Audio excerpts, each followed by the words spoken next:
Hello. So let's continue. We just left off where Gloucester just tried to jump off of a cliff, but his son Edgar led him actually just to a very small hill, and so he jumped off and he was fine. So it ended very well. So now suddenly a figure burst upon father and son with weapon drawn. Thou old unhappy traitor, the sword is out that must destroy thee, the intruder cried. Edgar drew his own blade and planted himself before the man. It was Goneril's steward. Oh, so this little guy. Okay, so he's threatening to kill him now. Regan, fearing that the blinded Earl would stir up sympathy against her, had offered a reward for killing Gloucester. So Regan is saying, oh, if you go and kill Gloucester, I'll pay you, which is not very nice. The steward's greedy ambition far outstripped his talent. Before he landed even one hit, he was struck down by Edgar. Oh, okay, so Edgar killed the little steward. Bye-bye.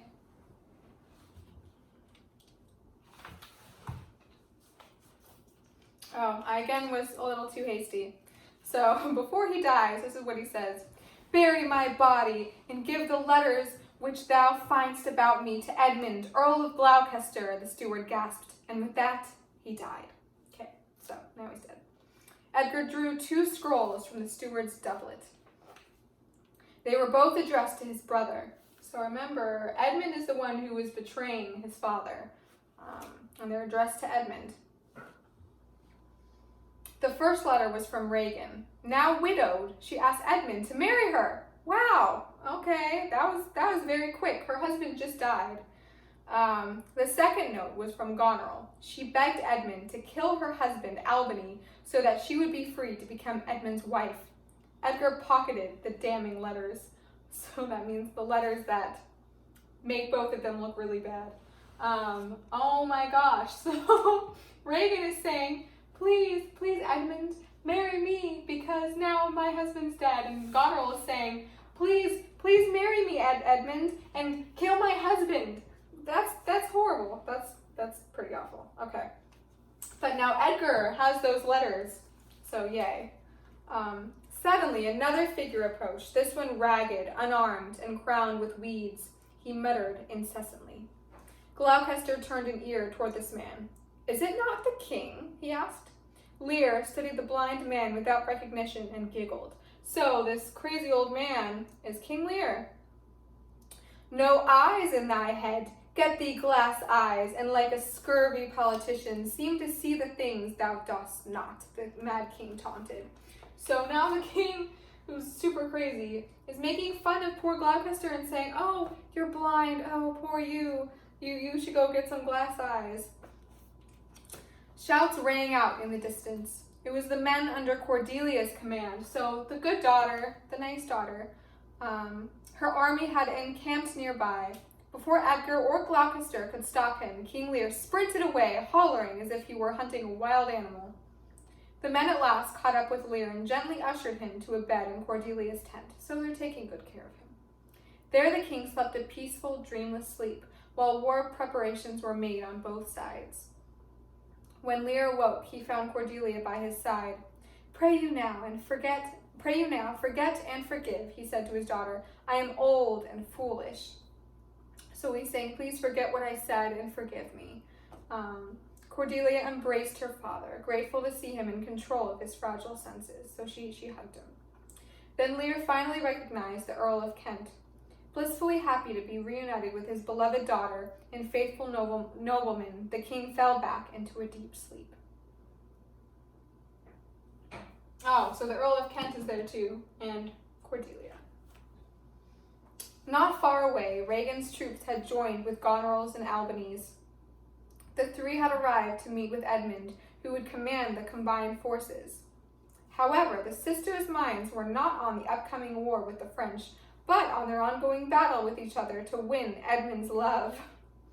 So they're not really thinking about the war, they're just trying to think about who will win over Edmund. As Regan and Goneril argued, Edgar, now clean and dressed as a soldier, sneaked into camp. So Edgar is no longer Tom. He's now dressed as a soldier, okay? Finding Albany alone, he asked the Duke for permission to challenge Edmund. As proof of Edmund's treachery, Edgar offered Albany the letter from Goneril, which plotted his own murder, right? So Albany, the Duke of Albany, is, remember, Goneril's husband, and Goneril sent Edmund a letter that Edgar has now, saying, "Oh, please, Edmund, kill my husband so I can marry you." So now the Duke of Albany is like, what? Are you serious? I lost my spot. Okay, I think I'm here. Okay, so Albany agreed to call for Edgar when the time was right. So Albany is very, very upset at his wife, as he should be. Edmund led the sisters' joint armies into battle. They soundly defeated Cordelia's French forces. Oh. Cordelia and Lear were taken prisoner. The Duke of Albany detested the way his wife, Goneril, and sister-in-law, Regan, had treated their father. I don't know where that's coming from. So,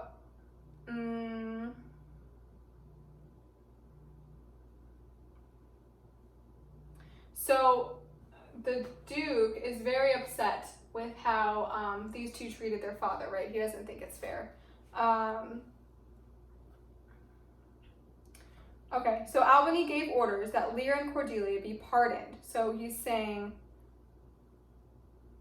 so the Duke of Albany is now working on Cordelia's side and King Lear's side, and he's saying that, he's telling these two that Cordelia and King Lear should be pardoned, so that means they should be forgiven for anything that they've done.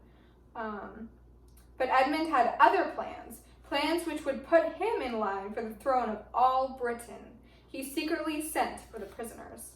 Lear and Cordelia were brought before Edmund. Cordelia was defiant. "We are not the first who, with best meaning, have incurred the worst," she told their captor. So she's saying, we're not the first ones who've meant really well and been taken advantage of, right? Lear draped his arm around his youngest daughter's shoulder, Cordelia. "Come, let's away to prison," the king said. "We two alone will sing like birds in a cage." So the king, I think, because he's being so crazy right now, his spirits are very high. He's making the best out of a bad situation. Edmund sent father and daughter to their cell and handed his captain secret orders to kill them both. Oh gosh. Meanwhile, Edgar returned to Gloucester, whom he had left outside the camp. So Edgar now is going back to his father. The young man knelt and at last revealed his identity. The old man, weakened by his injuries and grief for Edmund's treachery, was overpowered by this new joy. His heart burst. The old earl died in his son's arms. What? Wow. Edgar sorrowfully released his father's body and went to the British camp to challenge his treacherous brother. So, when Edgar went to his father, Gloucester, and told him, "Father, it's actually me, Edgar," Gloucester was so happy, and because everything that's been happening to him has been so awful that he died. So, goodbye, Gloucester. All right.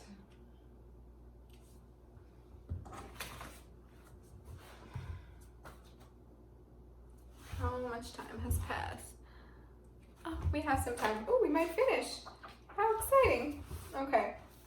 Albany had already taken up that cause. The Duke called Edmund a traitor. Edmund smugly dared him to find one single person to back up the charge. "Thou art a traitor, false to thy gods, thy brother and thy father," a voice called. Edgar marched into the camp as Regan, Goneril, Albany, and their armies looked on.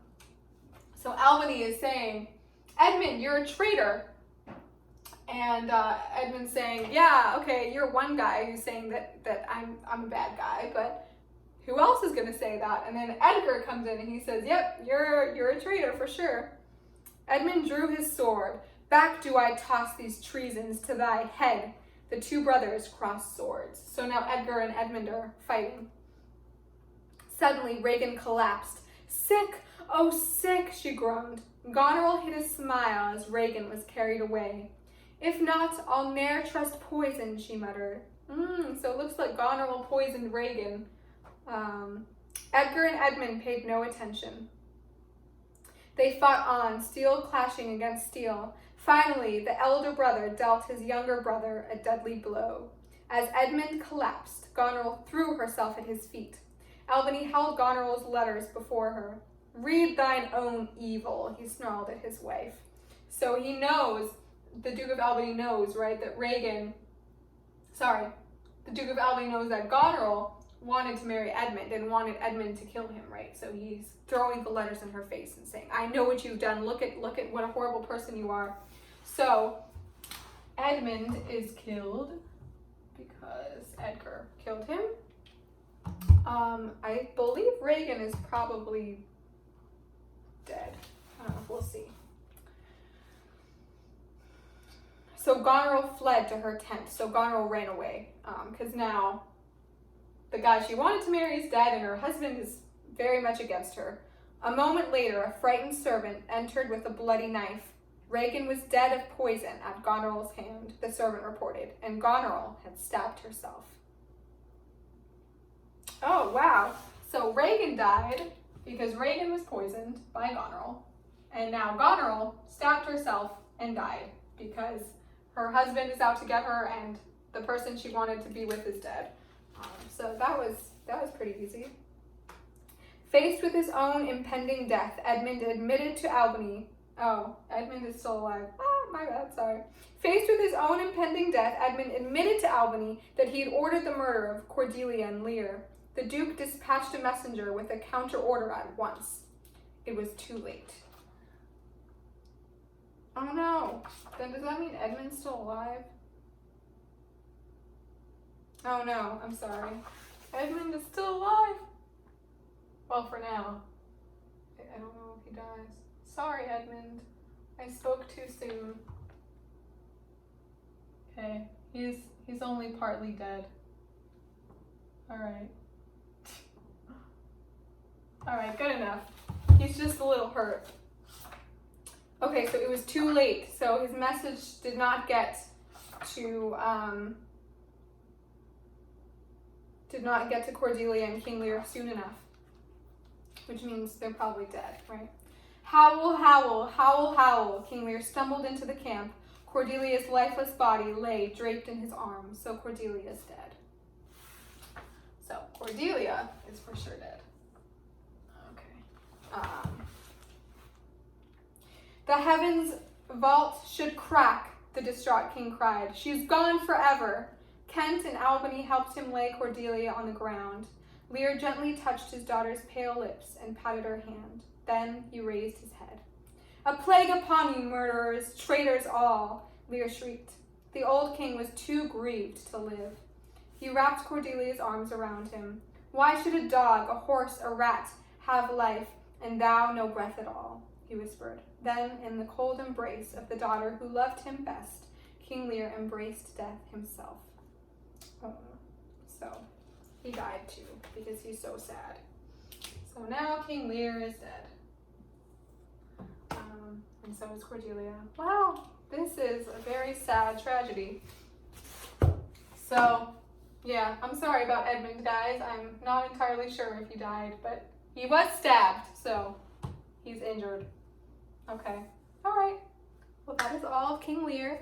Next, I think we're reading Midsummer Night's Dream, and then Hamlet. So I will see you next time. Bye.